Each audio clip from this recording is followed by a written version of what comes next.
My name is Captain Dylan Blaha, and this message is for National Guard members throughout the United States. I've served in the Illinois Army National Guard for over 12 years, including a deployment to Afghanistan and a 3-year tour in Germany. What's going on right now is not normal. Last week, the president used a false crime narrative to justify deploying the DC National Guard. Today, the SecDef authorized them to carry weapons. Then, the president threatened Chicago. This isn't about crime. This is a power grab.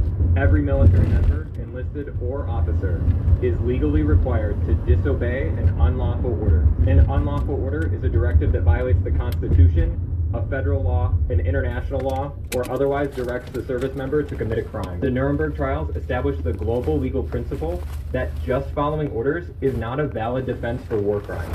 Military obedience does not require blind loyalty. The Military Whistleblower Protection Act protects service members who report legal violations or abuse of authority. If you're activated in the coming days, weeks, or months, I ask that you remember your oath to the Constitution and to the American people. Thank you, and good night.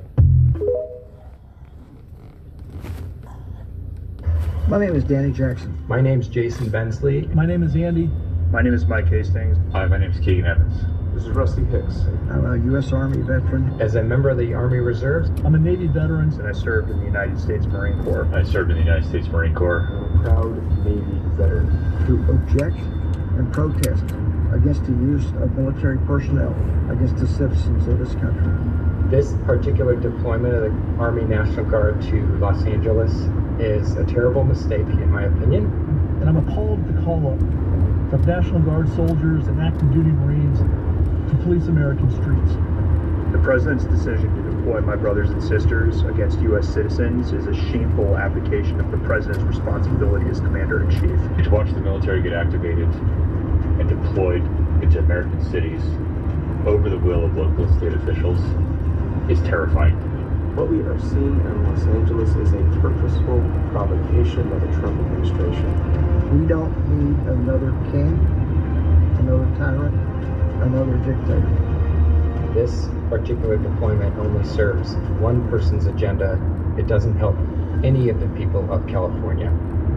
The members of the National Guard and the Marines who've been mobilized to stand opposite the people have been drafted into a terrible moment in our history.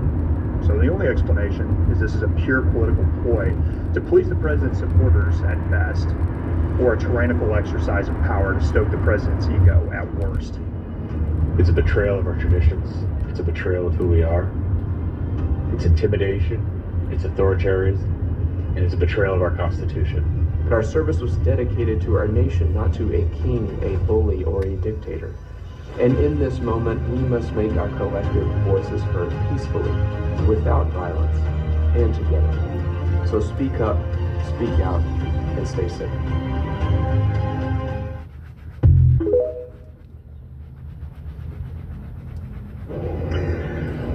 So after 20 years of service in the military, yesterday I got pulled into an officer's office and counseled for posts that I have on my social media. During the counseling, they told me I'm under investigation as a threat to national security. When I asked for proof, like what the posts were yesterday, they refused to give it to me. They made me come back today to further go over stuff. They gave me the proof, and the proof they gave me are anti-Israel posts. Now, when I joined the military, I took an allegiance to support the United States of America. I did not ever take an allegiance to support Israel. But yet, I am deemed a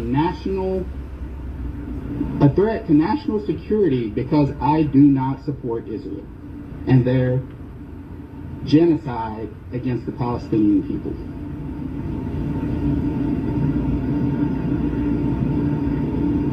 Yes, you heard that right. I am deemed a threat to national security because I don't support Israel's genocide against the Palestinian people.